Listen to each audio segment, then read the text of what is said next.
Taller de manejo inicial del trauma. Trauma es definido como una lesión de elevada morbilidad a nivel orgánico, resultante de la exposición aguda a un tipo de alta energía que exceden el umbral de la tolerancia fisiológica. La presente guía se convierte en una herramienta operativa para el adecuado manejo sistematizado inicial del trauma. El manejo inicial del paciente politraumatizado incluye preparación y triaje, evaluación primaria y reanimación, anexos de la evaluación primaria y consideraciones de traslado, evaluación secundaria, anexos de la evaluación secundaria, reevaluación y monitorización, cuidados definitivos, preparación y triaje. La preparación consta de dos fases: la fase prehospitalaria, que es en la cual se dará atención al individuo en la escena y un tratamiento temporal antes de la llegada al centro hospitalario, y la fase hospitalaria, que es en la cual se va a preparar los recursos humanos y materiales para una reanimación rápida y eficiente, teniendo en cuenta que siempre habrá un líder que será el que delegue funciones y verificará que se lleve la atención de manera adecuada constantemente. De ser posible, no participará en alguna función en particular. El resto del personal deberá tener una función asignada, los materiales listos dependiendo de la función encomendada, utilizando siempre su material de bioseguridad antes de la llegada del paciente. Los materiales deben ordenarse según el ABCDE del trauma: para vía aérea, para ventilación, para circulación, para el déficit neurológico y la exposición. El triaje se realiza siempre y cuando existan múltiples víctimas. En este caso, la atención e importancia será en prioridad de las lesiones que lleve consigo el paciente, debiéndose entender y corregir primero los problemas que comprometan la vía aérea, segundo los problemas de la ventilación, tercero problemas que comprometan la circulación, cuarto problemas que comprometan el déficit neurológico y finalmente, y no menos importante, la presencia de traumatismos cerrados, lesiones osteoarticulares, hipotermia, debiendo considerarse la capacidad de respuesta que tenga el centro hospitalario. El triaje se realiza siempre y cuando existan múltiples víctimas. Aquí se diferencian dos situaciones. Primero, cuando el número de pacientes y la gravedad de las lesiones no sobrepasa la capacidad del hospital, para proporcionar la atención se atiende primero a los pacientes más graves, con riesgo de perder la vida y con lesiones múltiples. Y segundo, cuando sobrepasa la capacidad del hospital en recursos humanos y materiales, se atiende a los pacientes con mayores probabilidades de vida. Para mayor información, revisar el video de atención del paciente politraumatizado en el sitio del accidente. Evaluación primaria y reanimación. Esta fase es la más importante, ya que aquí se reconocen y se controlan las causas que ponen en peligro la vida del paciente. Debe realizarse de manera ordenada, rápida y eficiente, procurando la reanimación y restauración de sus signos vitales. Antes de empezar, la persona que reciba al paciente debe conocer el trabajo y el tratamiento efectuado por el equipo prehospitalario, para lo cual se utiliza la mnemotecnia MIS, que permite conocer datos importantes para la evaluación y tratamiento por parte del equipo médico. ¿Y qué significa? Mecanismo de la lesión y tiempo desde que se llegó a la escena. Injurias encontradas y sospechadas durante la evaluación. Signos y síntomas del paciente durante la valoración y traslado. Tratamiento realizado hasta la llegada al centro de cuidados definitivos. Antes de empezar con la valoración del paciente, es importante que se determine el estado de conciencia realizando las siguientes preguntas. Señor, ¿me escucha? ¿Puede decirme su nombre? ¿Sabe dónde estamos? ¿Sabe qué fecha es hoy? Si el paciente responde fluidamente, podemos comprobar la permeabilidad de la vía aérea, ventilación y circulación. Caso contrario, pasamos inmediatamente al ABCDE del trauma. A. Abrir vía aérea con control de columna cervical. B. Respiración. C. Circulación con control de hemorragias. D. Déficit neurológico. E. Exposición y control ambiental. Aquí se desviste completamente al paciente, pero siempre se previene la hipotermia. Es importante que cada miembro del equipo realice la función que el líder le ha designado. Hable en voz alta y fuerte conforme vaya haciendo la evaluación, de tal manera que nada se pase por alto y todos tengan conocimiento de lo que se ha realizado.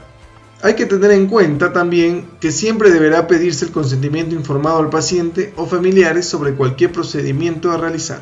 Vía aérea con control de columna cervical. Para evaluar la vía aérea se utiliza el siguiente algoritmo. Se debe administrar en todo momento oxígeno suplementario. Luego se comprueba si el paciente ventila. Si lo hace, pasamos directamente a B, ventilación. Si no lo hace, revisamos la permeabilidad de la vía aérea superior sin mover la cabeza, extrayendo cuerpos extraños y si hace falta realizamos barrido bucal. Luego se comprueba nuevamente la permeabilidad de la vía aérea. Si se encuentra permeable, pasamos a B. Caso contrario, abrimos la vía aérea manualmente, ya sea con elevación del mentón o tracción mandibular. Y en caso de que el paciente lo tolere, dispositivos temporales como una cánula orofaringea. Además, se debe aspirar siempre que existan fluidos, como sangre o vómito, evitando que estos se aspiren. Hay que tener cuidado de no hiperextender, hiperflexionar o rotar la cabeza y cuello del paciente. Se vuelve a verificar si el paciente ventila. De hacerlo, pasamos directamente a B, realizando un buen control de columna cervical, con cabeza y cuello en posición neutra, utilizando en todo momento collarín cervical rígido, inmovilizadores de cabeza y la camilla tabla hasta descartar una fractura de columna cervical. De no hacerlo, consideramos obtener una vía aérea definitiva y siempre que el paciente tenga una escala de coma de Glasgow menor o igual a 8 o se dude de la integridad de su vía aérea. Para esto se realiza intubación endotraqueal o nasotraqueal. De no ser posible, utilizamos cricotiroidotomía quirúrgica. Una vez logrado, comprobamos la permeabilidad de la vía aérea, además de un buen control de columna cervical y pasamos a B. Para mayor información, revise el video de manejo de vía aérea y ventilación. Peligros latentes. Olvidar tener los materiales listos y funcionando. Personal mal organizado y sin el debido entrenamiento. Paralizar farmacológicamente al paciente y no lograr intubarlo. No lograr una vía aérea quirúrgica rápida en un paciente con obesidad. No haber identificado una obstrucción total o ruptura completa de la vía aérea. Respiración y ventilación. Para valorar la respiración se utiliza el siguiente esquema. Se comprueba si el paciente respira utilizando la mnemotecnia MES, que significa: mire los movimientos del tórax, escuche ruidos respiratorios en ambos campos pulmonares por auscultación, sienta movimientos torácicos y percuta en busca de presencia de aire o sangre en la cavidad pleural. Si se comprueba la respiración adecuada, se debe administrar O2 suplementario hasta lograr una FiO2 igual o mayor al 95% o una saturación de oxígeno al 100%. Y ventilación a presión positiva por VO-VM si el paciente presenta frecuencia respiratoria mayor a 30 o menor a 10 por minuto, además del oxígeno suplementario.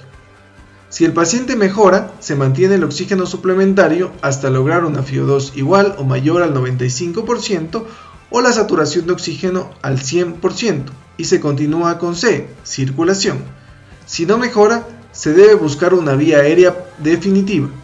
Si el paciente no respira, hay que buscar lesiones que puedan haber comprometido la ventilación, como neumotórax a tensión, tórax inestable con contusión pulmonar, hemotórax masivo y neumotórax abierto.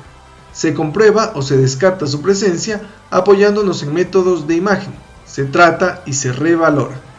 Si no existiesen y el paciente no responde al oxígeno suplementario, hay que buscar una vía aérea definitiva y luego pasar a C. Para mayor información, revise el video de manejo inicial del trauma torácico. Peligros latentes. Exacerbar por ventilación asistida o pasar por alto las lesiones agudas. Colocar una vía aérea definitiva e hiperventilar sin haber descartado o resuelto lesiones que comprometen la ventilación. Circulación con control de hemorragias. Para valorar la circulación, utilizamos el siguiente algoritmo. Buscamos primero la presencia de hemorragias externas. Si las hay, se controla haciendo presión directa y luego aplicando un vendaje compresivo que no corte el flujo completamente, pero que detenga la hemorragia. Si aún así no se pudiera detener, entonces recurriríamos como última opción al torniquete, siendo conscientes que se podría perder la extremidad por isquemia, y este se indica solo en los siguientes casos: cuando hayan fracasado los pasos para detener una hemorragia, frente a amputaciones de una extremidad y en accidentes de múltiples víctimas. Estos se pueden mantener máximo hasta 45 minutos. Luego se cuantifica y se repone las pérdidas: 3 litros de cristaloides por cada litro de sangre perdida y 1 litro de sangre por cada litro de sangre perdida. Se continúa la monitorización y se pasa a D. déficit neurológico. Ahora, si el paciente no tiene hemorragias externas, se valoran los medidores del estado hemodinámico del paciente valorando 5 puntos: estado de conciencia, coloración de la piel, presión arterial sistólica, pulso, presión arterial media, y se determina la hemodinámica del paciente. Si se encuentra estable, continuamos con la monitorización y pasamos a D. Si se encuentra inestable, sospechamos e investigamos la presencia de hemorragias internas. Si es que se descartan, continuamos con la monitorización. Si es que hay alto índice de sospecha de hemorragias internas, se reanima primero con líquidos en dosis de 20 cc por kilo de peso o 1 a 2 litros en este momento, pudiendo considerar también la reposición con sangre si es que se amerita y se comprueba mejoría. Si es que no la hay, pasamos al tratamiento quirúrgico, pero si es que la hay, valoramos si el paciente está estable o inestable. Si se encuentra inestable, realizamos inmediatamente un FAST, una RX de pelvis, tórax y extremidades para localizar el origen del sangrado, y de confirmarse pasamos al tratamiento quirúrgico. Si es que se encuentra estable, pasamos a D. Para mayor información, revise el video de atención al paciente con shock por trauma. Peligros latentes. Adultos mayores que no se presentan con taquicardia y la hemorragia puede ser mayor en aquellos tratados con anticoagulantes. Niños muestran pocos signos de hipovolemia por su gran reserva fisiológica, incluso luego de una gran pérdida de volumen. Atletas se presentan con frecuencias cardíacas normales o levemente taquicárdicas debido a la frecuencia cardíaca que normalmente manejan, y la historia de medicamentos del paciente que puede exacerbar la hemorragia y que no estén debidamente documentados. Siempre anticipar estos problemas y desconfiar de un paciente hemodinámicamente estable. Déficit neurológico. En este caso se valora nivel de conciencia a través de la escala de coma de Glasgow, que mide 3 puntos, respuesta ocular 4 puntos, respuesta verbal 5 puntos y respuesta motora 6 puntos, alcanzándose un máximo de 15 puntos y un mínimo de 3 puntos. La reacción pupilar mediante la mnemotecnia PIRL, que significa pupilas isocóricas, rápidas y reactivas a la luz. Finalmente, los signos de focalización y el nivel de lesión medular, evaluando dermatomas y miotomas. Peligros latentes. El hematoma epidural puede presentarse en todo paciente con traumatismo cráneoencefálico que luego de haber estado lúcido cayó inconsciente por un deterioro neurológico rápido. Exposición y control ambiental. En este caso vamos a desvestir completamente al paciente y se expone el cuerpo en posición ventral y dorsal para identificar lesiones que puedan pasar por alto, cuidando en todo momento la integridad del paciente. Además, hay que evitar la hipotermia, abrigando al paciente, recordando que lo más importante es la temperatura corporal de este y no la comodidad del equipo que provee la atención médica. Recuerde, lo más importante es la temperatura corporal de nuestro paciente y no la comodidad del equipo que provee la atención médica. Anexos de la evaluación primaria y consideraciones de traslado. Aquí se puede pedir monitorización electrocardiográfica, ya que algunas alteraciones nos hacen suponer posibles etiologías de trauma. Los catéteres urinarios valoran el gasto urinario, la funcionalidad renal y el estado hemodinámico del paciente, pero siempre ante sospecha de ruptura uretral se contraindica totalmente.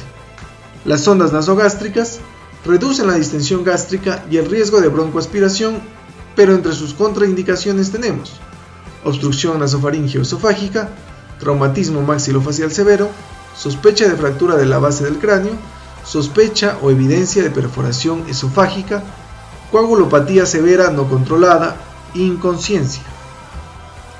Y pruebas de imagen de la cama del paciente para descartar o confirmar una u otra lesión que requiera atención y tratamiento inmediato. Además, no olvidar monitorizar en todo momento las constantes vitales del paciente, considerar el traslado a un centro de mayor complejidad. Se debe considerar el traslado a un centro de mayor complejidad siempre que el paciente lo requiera, debido a que el centro donde se encuentra actualmente no le puede brindar los cuidados definitivos o necesite cuidados y tratamientos mayores para sus lesiones. Evaluación secundaria. En este caso se valoran 3 parámetros: anamnesis del paciente, cinemática del trauma y examen físico. Para la anamnesis se utiliza la mnemotecnia amplia, que significa alergias, medicamentos tomados habitualmente, Patología previa en brazo, libaciones y últimos alimentos, ambiente y eventos relacionados con el trauma, y que puede realizarse directamente al paciente si se encontrase consciente o a sus familiares si no lo estuviera. La cinemática del trauma nos ayuda a sospechar de lesiones que el paciente puede tener por su accidente y que pasaron por alto tanto para el equipo prehospitalario como hospitalario. Y el examen físico, que debe realizarse de manera ordenada, incluyendo cabeza, cuello, tórax, abdomen, pelvis, extremidades y espalda. Anexos de la evaluación secundaria. Para los anexos de la evaluación secundaria, y una vez que el paciente se encuentre más estable, se pueden pedir tomografías computarizadas tanto de cabeza, tórax y abdomen, radiografía de columna cervical y extremidades, angiografías, broncoscopías, ecotransesofágico, FAST, que es útil en hemorragias internas, y el lavado peritoneal diagnóstico, útil en hemorragias internas. La reevaluación y la monitorización. Para la reevaluación es necesario que se realice constantemente para no pasar por altos nuevos síntomas o alteraciones hemodinámicas. Se debe valorar diuresis horaria en todo momento, utilizar equipos para monitorización cardíaca y determinar gases arteriales y manejar el dolor siempre y cuando éste no sea tolerable. Cuidados definitivos. Deben realizarse en el centro que tenga las mayores probabilidades para dar una atención adecuada y óptima al paciente dependiendo de sus lesiones. Puntos importantes a recordar. Todo paciente beligerante, combativo o poco colaborador se debe considerar en hipoxia hasta que no se demuestre lo contrario. Todo paciente politraumatizado con hipotensión es por una hipovolemia hasta que no se demuestre lo contrario. Todo paciente con traumatismo craneoencefálico se debe inmovilizar y realizar control de columna cervical hasta descartar lesión. Doctor, acaban de llamar del ECU 911 avisando que viene una paciente politraumatizada producto de un accidente vehicular. Esta es una paciente femenina de 50 años aproximadamente. Su estado es inconsciente, hipotensa y con un Glasgow de 10. Muy bien, doctora, por favor encárguese de avisar al personal de emergencia que haga falta, verifique que todos estén utilizando el material de bioseguridad completo. Usted se va a encargar de A y de B. Para A vamos a necesitar equipo para vía aérea, verifique que los laringoscopios funcionen adecuadamente, dispositivos alternos de vía aérea, tubos endotraqueales para el adulto, cánulas orofaringeas y nasofaringeas, un bisturí, equipo para vía quirúrgica en caso de que se necesite, medicación para secuencia de intubación rápida como succinilcolina y midazolam, oxígeno, succión, y para B vamos a necesitar tubos torácicos número 30 y 36 French, catlones número 14 con aguja larga, mínimo 8 centímetros de longitud. Ya, entendido. Licenciado, usted se va a encargar de preparar y de ejecutar C. Para eso necesitamos 2 soluciones de lactato de Ringer de 1000 cc que estén tibias. Además solicite paquetes globulares, pintas de sangre O negativo, sondas vesicales y nasogástricas.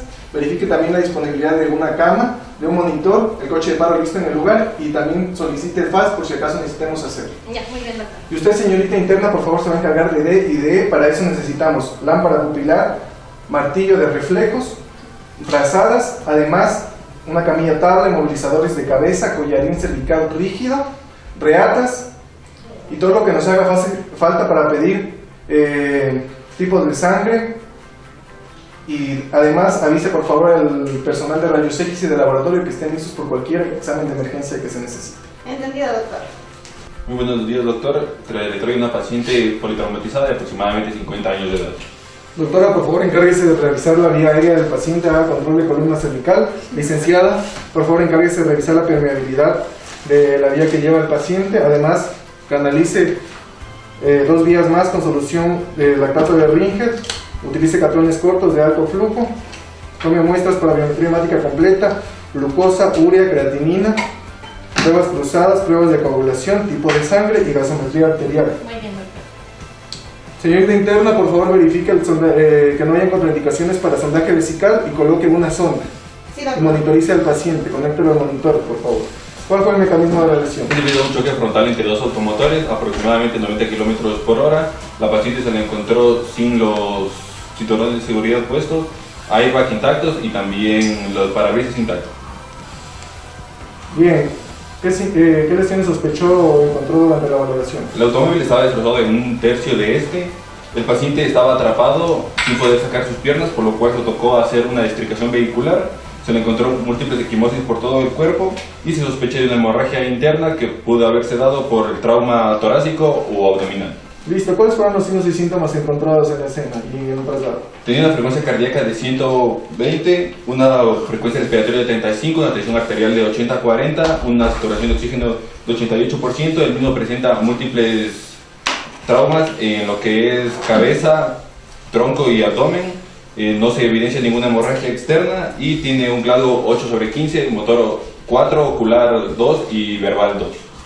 Muy bien. ¿Qué tratamiento se le realizó durante el traslado hasta el centro hospitalario? Al momento se le puso una cánula orofaringia, también una mascarilla con reservorio y oxígeno a 10 litros por minuto. Además se le pasó 500 ml de lactato de ringia sin encontrar ninguna mejoría. Buen trabajo, señor. ¿Cómo vamos con Adi, doctora? Doctor, la paciente se encuentra con cánula orofaringia, pero a pesar de ello no respira. Se le realizó succión de sus líquidos hemáticos en la cavidad orofaringia, pero igual sigue sin respirar. Asegura una vía definitiva, doctor, inmediatamente. Tenemos una paciente de 70 kilogramos aproximadamente, está inconsciente, no necesita medicación por el estado de conciencia. Sin embargo, licenciada, mantenga lista una ampolla de 7 miligramos de midazolam, 70 miligramos de succinilcolina, por si la paciente se despierta cuando hace un reflejo nauseoso. El preparo hiperventilar y oxigenar a 15 litros por minuto mientras la doctora está lista para intubar. Estoy lista para intubar. Intube, doctora.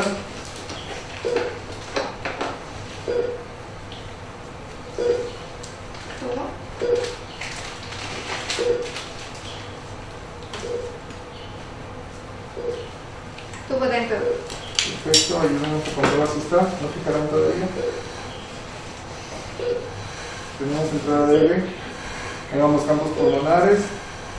Sin embargo, voy a disminución en base pulmonar derecha. Verifique eso, doctora, y me informe. ¿Cómo estamos con usted, licenciada? Ya están listas las vías de lactato de origen del chorro, doctor. Las pintas de sangre están en camino y ya se tomaron las muestras para los exámenes solicitados. Al momento la frecuencia cardíaca es de 120, la frecuencia respiratoria es de 25 y la tensión arterial de 90-60.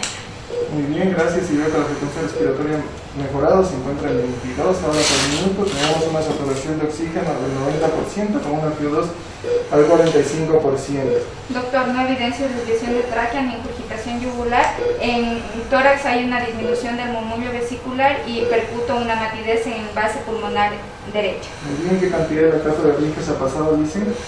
1500 mililitros, doctor. La tensión arterial, sin embargo, se mantiene en 80-40 y ya llegaron las pintas de sangre. Muy bien, coloquemos una por lo pronto. Parece que estamos frente a una hemorragia interna. Hay que localizar el origen del sangrado. Sí, doctor. Además de la evaluación en tórax, en abdomen nos encontramos con múltiples lesiones equimóticas, duro a la palpación, y hay una deformidad y edema en el muslo derecho en comparación con el muslo izquierdo. Perfecto, doctor. Inmoviliza el miembro inferior derecho. Hay que mantener esa fractura isquiolar y rígida. Señorita interna, contáctese con el departamento de imagen, solicite que vengan a tomar una radiografía de tórax urgente, al igual que una de muslo derecho. Parece que estamos frente a un hematorio y una fractura femoral de manera inmediata. Entendido, doctor. En este momento me comunico con ellos. Licenciada, necesito el FAS urgente. Entendido, doctor. Doctor, ya tengo los resultados de las placas que se le hizo al paciente. La de tórax reporta hemotórax con compromiso del segundo al cuarto arco costal anterior del pulmón del lado derecho. Además, fractura no desplazada a nivel del tercio medio de fémur del lado derecho. Bien, señorita interna, por favor, releve a la doctora y movilice esa fractura. Doctora, por favor, un tubo torácico número 36 French a nivel del quinto espacio intercostal, línea axilar posterior del hemotórax derecho. Muy bien. Licenciado, necesito el FAS, por favor.